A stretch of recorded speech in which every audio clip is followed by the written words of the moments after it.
So the next question says, in a market economy, supply and demand are important for what reasons? And so let's take a look at the answer choices. Number one, they play a critical role in the allocation of the economy's scarce resources. I would say that that's definitely true. Number two, they determine how much of each good gets produced. Definitely true as well. Number three, they can be used to predict the impact on the economy of various events and policies. Also very true. That's why we have the supply and demand model. Number four, all of the above are correct, and so most like the answer choice should be all the answer. Correct answer should be all of the above are correct, and so we can actually illustrate this by drawing a supply and demand graph. Um, Draw a better one. We have our supply demand curve here, supply curve here, and so you know the first let's label this dollars and quantity of goods. The first thing that the first answer choice says, it plays a critical role in the allocation of the economy's scarce resources.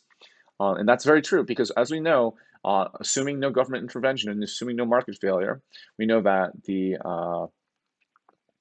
supply and demand model at the intersection points is going to tell us the price at equilibrium in the market and the quantity that is traded in this market. And so that's going to tell us how the economy is going to allocate those resources. And similarly, it also tells us, number two, how much of each good gets produced. It tells us Q star, right?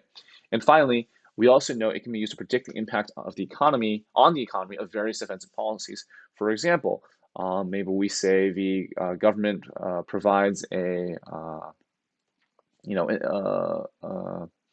price ceiling where price can't go above this level, then we know that that's going to result in a scarcity. That's going to result in lower prices, going to result in lower quantity traded, and all those things. And that's all told to us because we have a supply and demand model. So all three of these things are true and shown when we have these supply, graphs drawn out. So let's take a look at the answer choices provided. So number four, all of the above are correct, and that is the right answer, which is good. And the explanation says the fundamental problem of economics is the problem of scarcity of resources that challenges our theoretically unlimited desires and needs. So that is the fundamental problem of economics. So that's good. The requirement to allocate our scarce resources in a way that our benefits are maximized and our costs are reduced is necessitated. That is true. The allocation is carried out through a price mechanism in a free market system, which is considered to be the most efficient of an economic system. So yes, if we want to talk about efficiency, then a free market is going to be the most efficient. Supply of a resource determines by its availability and accessibility governs how high or low it shall be priced along with the demand for that resource. Along with the demand of that resource. Yeah, so the intersection of supply and demand tells us the pricing and quantity. The higher demand and lower the supply, the greater is the price. The higher demand and the higher of the supply, the moderate is the price. The lower demand and the higher of the supply is, the lower is the price and lower the supply. So a lot of different combinations going on here. I think it's tricky when we say higher and lower. We want to make sure we're clarifying if we're talking about movements of the curve or movements along the curve. So that's something we might want to rephrase. But continue looking. Prices are determined in a market system to ensure an efficient allocation. Ultimately, it is the demand for a product in a market economy that decides the quantity of it goods to be produced. Is not just the demand, that's the supply and demand together, right? So that's also something we want to modify. Supply and demand are important because they govern economic policies and they can be crucial to various economic predictions. That's true. I think we can rewrite this so that it's a little bit more accurate and concise. I think there's a lot of maybe things here that might be a little bit more confusing to students. So let's take a look. So in a market economy, supply and demand are important because they play a critical role in the allocation of the economy's scarce resources. So let's start by explaining that. So we can start by saying, yes, that the fundamental problem of economics is the problem of scarcity of resources that challenges our theoretically unlimited desires and needs. The requirement to allocate our scarce resources in a way that benefits are maximized and our costs are reduced is necessary. And so we can just write this as the supply and demand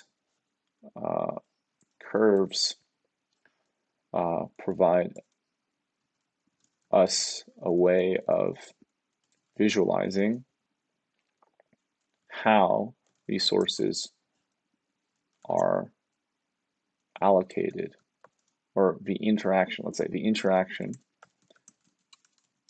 of the supply and demand curve provides a way of visualizing how resources are allocated.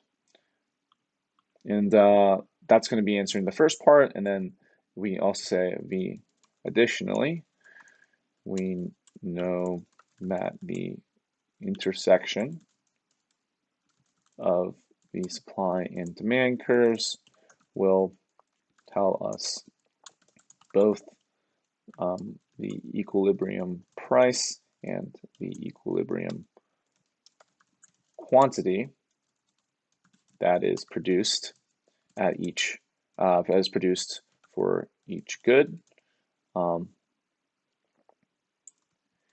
Finally, the supply and demand model can show us the impact of government policies and various events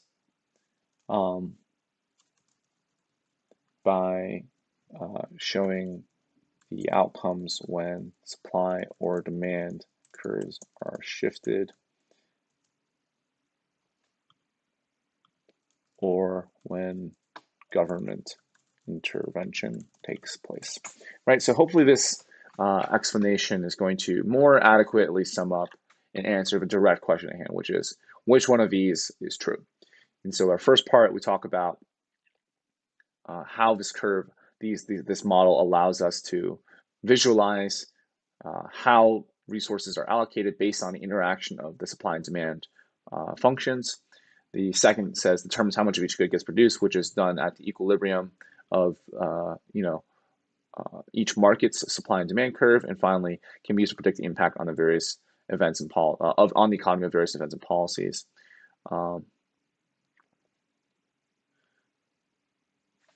So why don't we clarify this by saying can show us the impact of events and government policies on price and quantity by showing the outcomes when supply and demand curves are shifted or when government intervention takes place. That, I think, is a little bit more concise and tells us a little bit more about the outcomes for this particular question.